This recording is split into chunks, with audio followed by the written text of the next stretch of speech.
हिंद साथियों स्वागत है हमारे YouTube चैनल पर। साथियों आज हम रेलवे भर्ती परीक्षा 2024 के लिए प्रीवियस ईयर क्वेश्चन पेपर लेकर आए हैं, जिसमें हम GS के 40 महत्वपूर्ण प्रश्नों को डिस्कस करेंगे।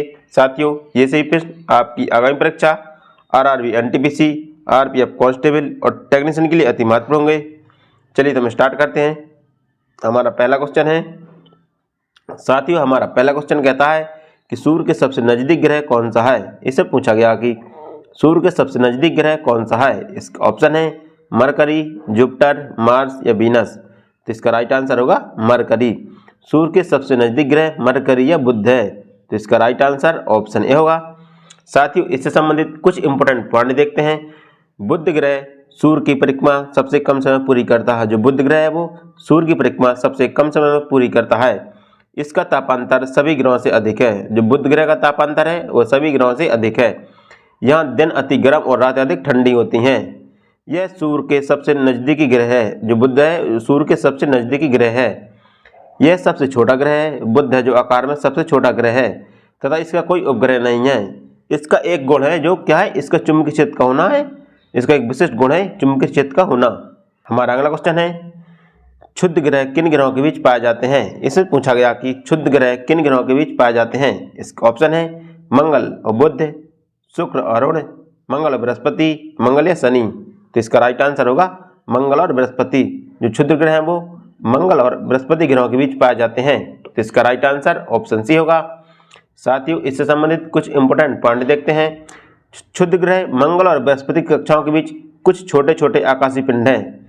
यह सूर्य की परिक्रमा करते हैं। खगोल शास्त्रियों के अनुसार ग्रहों के विस्फोट के फलस्वरूप छोटे टुकड़ों से क्षुद्र ग्रह का निर्माण हुआ है। लोनार झील का निर्माण पृथ्वी पर क्षुद्र ग्रह के टकराने से हुआ है। साथियों जो लोनार झील महाराष्ट्र में है उसका निर्माण पृथ्वी पर क्षुद्र ग्रह के टकराने से हुआ है।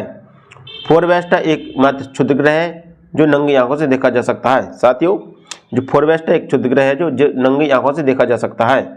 हमारा अगला क्वेश्चन है नेताजी सुभाष चंद्र अंतर्राष्ट्रीय हवाई अड्डा कहाँ है। इसमें पूछा गया कि नेताजी सुभाष चंद्र अंतर्राष्ट्रीय हवाई अड्डा कहाँ पर स्थित है। इसका ऑप्शन है चेन्नई, मुंबई, कोलकाता या नागपुर। तो इसका राइट आंसर होगा कोलकाता। नेताजी सुभाष चंद्र अंतर्राष्ट्रीय हवाई अड्डा कोलकाता में स्थित है। तो इसका राइट आंसर ऑप्शन सी होगा। साथियों इससे संबंधित कुछ इंपोर्टेंट पॉइंट देखते हैं। इंदिरा गांधी अंतर्राष्ट्रीय हवाई अड्डा नई दिल्ली में है। छत्रपति शिवाजी अंतर्राष्ट्रीय हवाई अड्डा मुंबई में है। नेताजी सुभाष चंद्र बोस अंतर्राष्ट्रीय हवाई अड्डा कोलकाता में है।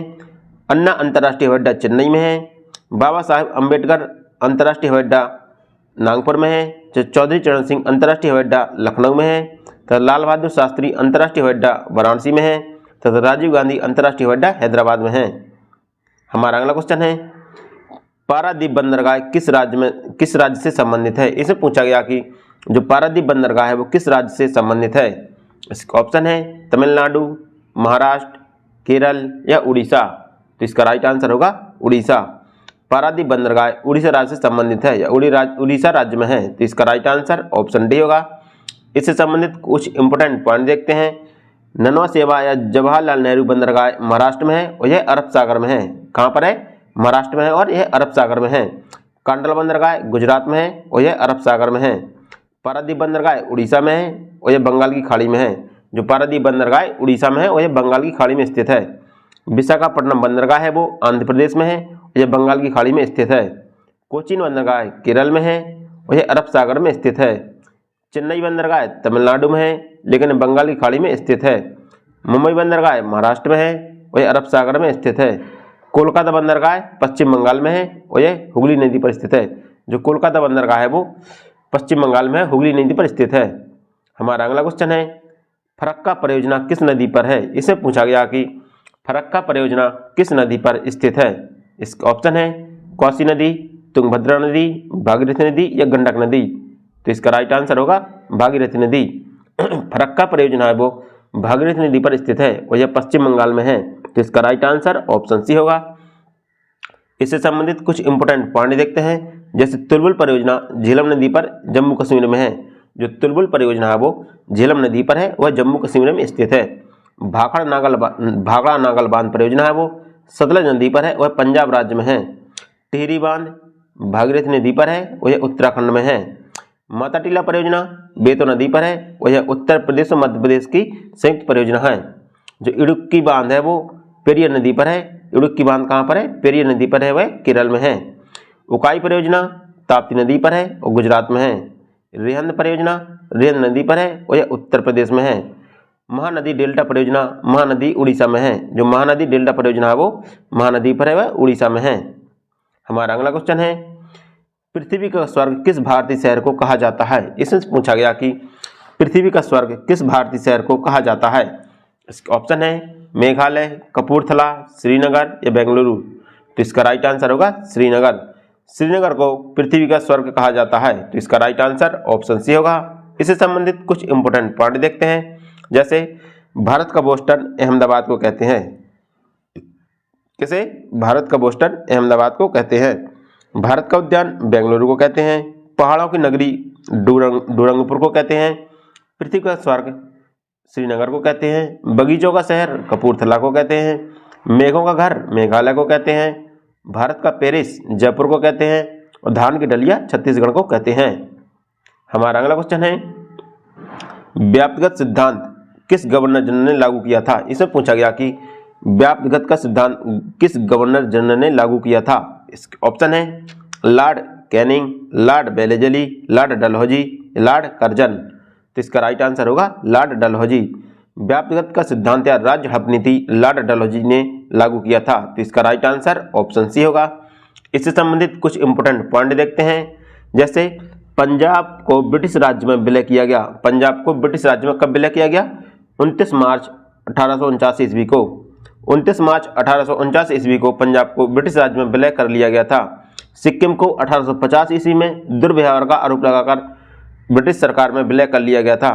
साथियों, डलहौजी के द्वारा कुछ भारतीय राज्यों को विलय किया गया है, जो इस प्रकार है। जैसे 1848 ईस्वी में सतारा को, 1849 ईस्वी में जैतपुर संबलपुर को, 1850 में बालाघाट हिमाचल प्रदेश में है, जो 1852 में उदयपुर मध्य प्रदेश में है, 1853 ईस्वी में झांसी को, 1854 में नागपुर को, 1856 में अवध पर कुशासन का आरोप लगाकर अंग्रेज राज्य में विलय किया गया था। साथियों, अवध को 1856 ईस्वी में कुशासन का आरोप लगाकर अंग्रेज राज्य में विलय किया गया था। डलहौजी को भारत में रेलवे का जनक माना जाता है। डलहौजी को भारत में रेलवे का जनक माना जाता है। पहली बार भारत में रेलगाड़ी 16 अप्रैल 1853 ईस्वी को लॉर्ड डलहौजी के शासनकाल में चली थी। भारत में पहली बार सार्वजनिक निर्माण विभाग की स्थापना लॉर्ड डलहौजी के शासनकाल में हुई थी। भारत में पहली बार सार्वजनिक निर्माण विभाग की स्थापना लॉर्ड डलहौजी के शासनकाल में हुई थी। स्वतंत्र विभाग के रूप में लोक निर्माण विभाग की स्थापना, लोक सेवा विभाग की स्थापना लॉर्ड डलहौजी के शासनकाल में हुई थी। भारत में पहली बार डाक टिकट का प्रचलन लॉर्ड डलहौजी के शासनकाल में किया गया। हमारा अगला क्वेश्चन है, मुगल वंश का संस्थापक कौन था? इसमें पूछा गया कि मुगल वंश का संस्थापक कौन था। इसके ऑप्शन है शाहजहां, बाबर, शेरशाह या हुमायूं। तो इसका राइट आंसर होगा बाबर। मुगल वंश का संस्थापक बाबर था। तो इसका राइट आंसर ऑप्शन बी होगा। साथियों, बाबर से संबंधित कुछ इंपोर्टेंट पॉइंट देखते हैं। जैसे मुगल वंश का संस्थापक बाबर था। बाबर का जन्म 1483 ईस्वी में फरांगना में हुआ था। कहाँ पर? फरांगना में हुआ था। इनके पिता का नाम उमर शेख मिर्जा था। बाबर के कुल 4 पुत्र थे, हुमायूं, कमरान, अस्करी और हिंदल। बाबर के 4 पुत्र थे, हुमायूं, कमरान, अस्करी और हिंदल। बाबर के द्वारा कुल 4 युद्ध लड़े गए, जिसमें पहला युद्ध है पानीपत का प्रथम युद्ध 21 अप्रैल 1826 ईस्वी को लड़ा गया था। खानवा का युद्ध 17 मार्च 1527 ईस्वी को लड़ा गया था। चंदेरी का युद्ध 29 जनवरी 1528 ईस्वी को लड़ा गया था। घाघरा का युद्ध 6 मार्च 1529 ईस्वी को लड़ा गया था। बाबर की मृत्यु 26 दिसंबर 1530 ईस्वी को आगरा में हुई थी। बाबर की मृत्यु हुई थी 26 दिसंबर 1530 ईस्वी को आगरा में हुई थी। बाबर ने अपनी आत्मकथा बाबरनामा तुर्की भाषा में लिखी। बाबर ने अपनी आत्मकथा लिखी जो तुर्की भाषा में लिखी गई।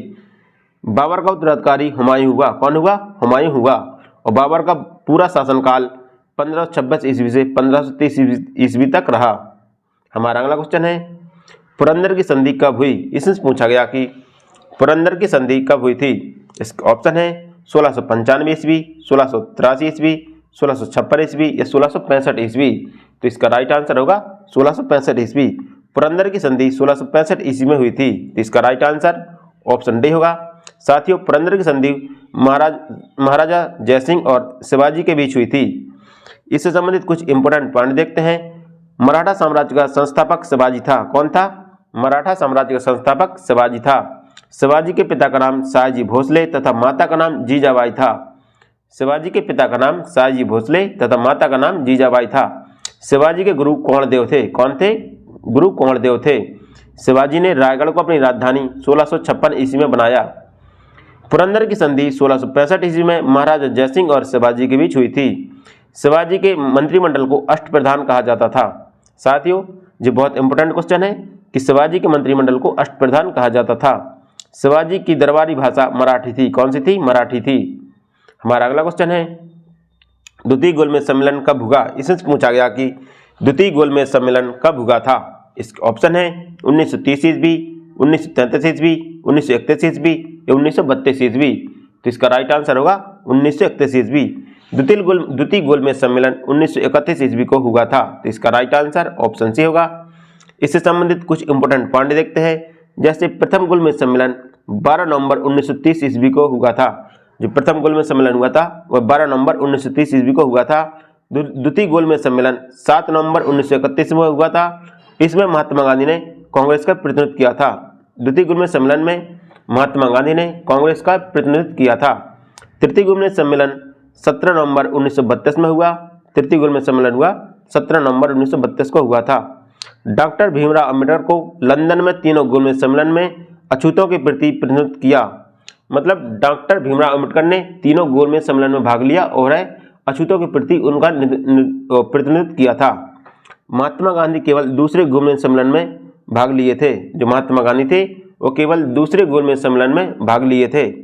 दूसरे गोलमेज सम्मेलन की असफलता के बाद महात्मा गांधी ने 30 जनवरी 1932 को पुनः सविनय अवज्ञा आंदोलन प्रारंभ किया था।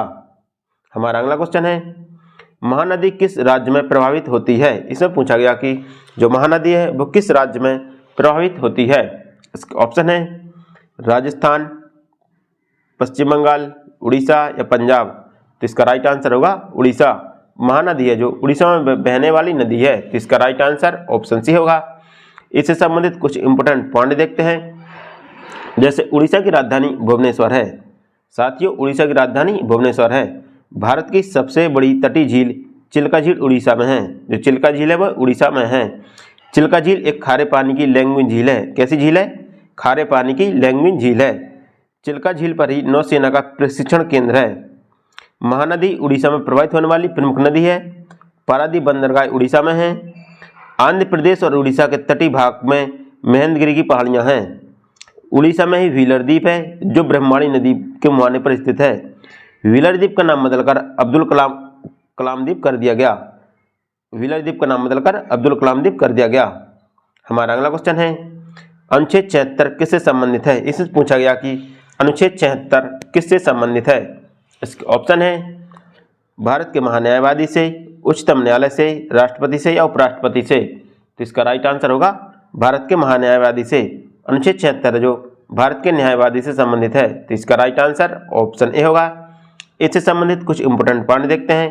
अनुच्छेद 76 के अनुसार महान्यायवादी की नियुक्ति राष्ट्रपति करता है। अनुच्छेद 76 के अनुसार महान्यायवादी की नियुक्ति राष्ट्रपति करता है। महान्यायवादी सर्वप्रथम भारत सरकार का विधि अधिकारी होता है। जो महान्यायवादी होता है वो भारत सरकार का प्रथम विधि अधिकारी होता है। महान्यायवादी की नियुक्ति राष्ट्रपति करता है तथा वह उसके पश्चात पर्यंत पद धारण करता है। महान्यायवादी को भारत के राज्य क्षेत्र के सभी न्यायालयों में सुनवाई करने का अधिकार है। हमारा अगला क्वेश्चन है कैबिनेट प्रणाली की विशेषता किस देश के संविधान से ली गई है। इसमें पूछा गया कि जो कैबिनेट प्रणाली की विशेषता है वो किस देश के संविधान से ली गई है। इसका ऑप्शन है ब्रिटिश, आयरिश, जापानी या अमेरिकी। तो इसका राइट आंसर होगा ब्रिटिश। ये ब्रिटेन के संविधान से ली गई है। जो कैबिनेट प्रणाली की विशेषता है वो ब्रिटेन के संविधान से ली गई है। तो इसका राइट आंसर ऑप्शन ए होगा। साथियों, इससे संबंधित कुछ इंपोर्टेंट पॉइंट देखते हैं। भारत में कैबिनेट प्रणाली की विशेषता संसदीय सरकार, एकल नागरिकता, द्विसदनीयता आदि ब्रिटेन के संविधान से लिए गए हैं। इतनी चीजें हैं जो ब्रिटेन के संविधान से ली गई हैं। हमारा अगला क्वेश्चन है ऊनाकोटी गुफा मंदिर किस क्षेत्र में स्थित है। इसमें पूछा गया कि ऊनाकोटी गुफा मंदिर किस क्षेत्र में स्थित है। इसका ऑप्शन है जम्मू कश्मीर, कर्नाटक, त्रिपुरा या बिहार। तो इसका राइट आंसर होगा त्रिपुरा।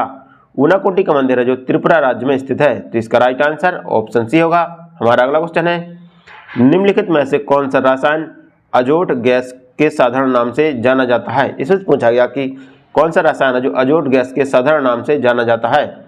इसका ऑप्शन है कार्बन, कैल्शियम, नाइट्रोजन या सल्फर। तो इसका राइट आंसर होगा नाइट्रोजन। नाइट्रोजन को अजोट गैस के नाम से जानते हैं। तो इसका राइट आंसर ऑप्शन सी होगा। साथियों अजोट नाइट्रोजन गैस को अजोट गैस के नाम से भी जानते हैं। अजोट का अर्थ होता है बिना जीवन के। अजोट का क्या अर्थ होता है? बिना जीवन के। हमारा अगला क्वेश्चन है किस प्रकार के वन में पूरे वर्ष हरियाली रहती है। इसमें पूछा गया कि किस प्रकार के वन में पूरे वर्ष भर हरियाली रहती है। इसके ऑप्शन है पर्वतीय वन, पर्णपाती वन, सदाबहार वन या कांटेदार वन। तो इसका राइट आंसर होगा सदाबहार वन। सदाबहार वन में पूरे वर्ष भर हरियाली रहती है। तो इसका राइट आंसर ऑप्शन सी होगा। साथियों इससे संबंधित कुछ इंपोर्टेंट पॉइंट देखते हैं। सदाबहार वन में पूरे वर्ष भर हरियाली रहती है। जो सदाबहार वन है उनमें पूरे वर्ष भर हरियाली रहती है। यह उन क्षेत्रों में पाए जाते हैं जो सदाबहार वन है वह उन क्षेत्रों में पाए जाते हैं जहाँ वर्षा 200 सेंटीमीटर से अधिक होती है। हमारा अगला क्वेश्चन है निम्न में से किसका अपना प्रकाश और ऊर्जा है। किसमें अपना प्रकाश और ऊर्जा है। इसमें पूछा गया कि किसमें अपना प्रकाश और ऊर्जा है। इसका ऑप्शन है सूर्य, बृहस्पति, चंद्रमा या पृथ्वी। तो इसका राइट आंसर होगा सूर्य। सूर्य में अपना प्रकाश और ऊर्जा है। तो इसका राइट आंसर ऑप्शन ए होगा। इससे संबंधित कुछ इंपोर्टेंट पॉइंट देखते हैं। जैसे सूर्य का अपना ऊष्मा और प्रकाश है। सूर्य में अपना ऊष्मा और प्रकाश है। सूर्य हमारे सौरमंडल का एकमात्र तारा है। सूर्य हमारे सौरमंडल का एकमात्र तारा है। यह हमारे सौरमंडल का केंद्र है और इसका गुरुत्वाकर्षण सौरमंडल को एक साथ रखता है। हमारा अगला क्वेश्चन है हवा में सबसे प्रचुर मात्रा में गैस कौन सी है। इसमें पूछा गया कि हवा में सबसे प्रचुर मात्रा में कौन सी गैस पाई जाती है। इसका ऑप्शन है ऑक्सीजन, कार्बन डाइऑक्साइड, नाइट्रोजन या रेडान। तो इसका राइट आंसर होगा नाइट्रोजन। नाइट्रोजन है जो हवा में सबसे प्रचुर मात्रा में पाई जाने वाली गैस है। तो इसका राइट आंसर ऑप्शन सी होगा। इससे संबंधित कुछ इंपोर्टेंट पॉइंट देखते हैं। वायुमंडल में प्रचुर मात्रा में नाइट्रोजन गैस पाई जाती है। कौन सी गैस? नाइट्रोजन गैस पाई जाती है। यह लगभग 78.08% होती है। कितनी होती है? नाइट्रोजन गैस 78.08% होती है। ऑक्सीजन वायुमंडल में 20.94% होती है तथा आर्गन गैस लगभग 0.934% होती है। हमारा अगला क्वेश्चन है देवबंद आंदोलन का संबंध किस धर्म से है। इसमें पूछा गया कि देवबंद आंदोलन का संबंध किस धर्म से है। इसका ऑप्शन है हिंदू धर्म, सिख धर्म, पारसी धर्म या इस्लाम धर्म। तो इसका राइट आंसर होगा इस्लाम धर्म। देवबंद आंदोलन का संबंध इस्लाम धर्म से है। तो इसका राइट आंसर ऑप्शन डी होगा। हमारा अगला क्वेश्चन है निम्न में कौन सा देश विश्व में लौह अयस्क का प्रमुख उत्पादक है। इसमें पूछा गया कि निम्न में कौन सा देश विश्व में लौह अयस्क का प्रमुख उत्पादक है। इसका ऑप्शन है चिली, जापान, मेक्सिको या चीन। तो इसका राइट आंसर होगा चीन। चीन है जो लौह अयस्क का प्रमुख उत्पादक है। तो इसका राइट आंसर ऑप्शन डी होगा। हमारा अगला क्वेश्चन है सोलापुर अनार वाले भौगोलिक संकेत का संबंध किस क्षेत्र में है। इससे पूछा गया कि सोलापुर अनार वाले भौगोलिक संकेत का संबंध किस क्षेत्र से है। इसका ऑप्शन है पश्चिम बंगाल, तमिलनाडु, महाराष्ट्र या सिक्किम। तो इसका राइट आंसर होगा महाराष्ट्र। सोलापुर अनार वाले भौगोलिक क्षेत्र का संबंध महाराष्ट्र से है। तो इसका राइट आंसर ऑप्शन सी होगा। हमारा अगला क्वेश्चन है भारत सरकार के अनुसार सरकार का प्रमुख है। इसमें से पूछा गया कि भारत सरकार के अनुसार सरकार का प्रमुख कौन होता है। इसका ऑप्शन है प्रधानमंत्री, राष्ट्रपति, स्पीकर या उपराष्ट्रपति। तो इसका राइट आंसर होगा प्रधानमंत्री। भारत सरकार का प्रमुख प्रधानमंत्री होता है। तो इसका राइट आंसर ऑप्शन ए होगा। हमारा अगला क्वेश्चन है निम्न में कौन सा देश विश्व का सबसे पहला और पुराना संघ है। इसमें पूछा गया कि कौन सा देश है जो विश्व का सबसे पुराना और पहला संघ है। इसका ऑप्शन है कनाडा, चीन, भारत या संयुक्त राज्य अमेरिका। तो इसका राइट आंसर होगा संयुक्त राज्य अमेरिका। संयुक्त राज्य अमेरिका जो सबसे पहला और सबसे पुराना संघ है। तो इसका राइट आंसर ऑप्शन डी होगा। हमारा अगला क्वेश्चन है पश्चिमी घाट की सबसे ऊंची चोटी कौन सी है। इसमें से पूछा गया कि जो पश्चिमी घाट की सबसे ऊंची चोटी है वो कौन सी है। इसका ऑप्शन है डोडोबेटा, जवादी पहाड़ियाँ, अन्नाईमुड़ी या महेंद्रगिरी। तो इसका राइट आंसर होगा अन्नाईमुड़ी। अन्नाईमुड़ी की पहाड़ियाँ वो पश्चिमी घाट की सबसे ऊंची चोटियाँ हैं। तो इसका राइट आंसर ऑप्शन सी होगा। हमारा अगला क्वेश्चन है, प्रधानमंत्री जन धन योजना की शुरुआत की गई थी। इसमें पूछा गया कि प्रधानमंत्री जन धन योजना की शुरुआत कब की गई थी। इसका ऑप्शन है 2013 में, 2014 में, 2012 में या 2015 में। तो इसका राइट आंसर होगा 2014 में। प्रधानमंत्री जन धन योजना की शुरुआत वर्ष 2014 में की गई थी। तो इसका राइट आंसर ऑप्शन बी होगा। हमारा अगला क्वेश्चन है, निम्न में कौन कोशिका के नाभिक में मौजूद नहीं रहता। इसमें से पूछा गया कि कौन कोशिका के नाभिक में मौजूद नहीं रहता। इसके ऑप्शन है क्रोमोटन फाइबर्स, गलाजिकाएं, न्यूक्लियली या न्यूक्लियोप्लाज्मा। तो इसका राइट आंसर होगा गलाजिकाएं। गाल्जिकाएं हैं जो कोशिका के नाभिक में मौजूद नहीं होती हैं। तो इसका राइट आंसर ऑप्शन बी होगा। हमारा अगला क्वेश्चन है, किस देश में ब्रह्मपुत्र नदी को जमुना कहा जाता है। इसमें से पूछा गया कि किस देश में ब्रह्मपुत्र नदी को जमुना के नाम से जानते हैं। इसका ऑप्शन है बांग्लादेश, म्यांमार, नेपाल या भूटान। तो इसका राइट आंसर होगा बांग्लादेश।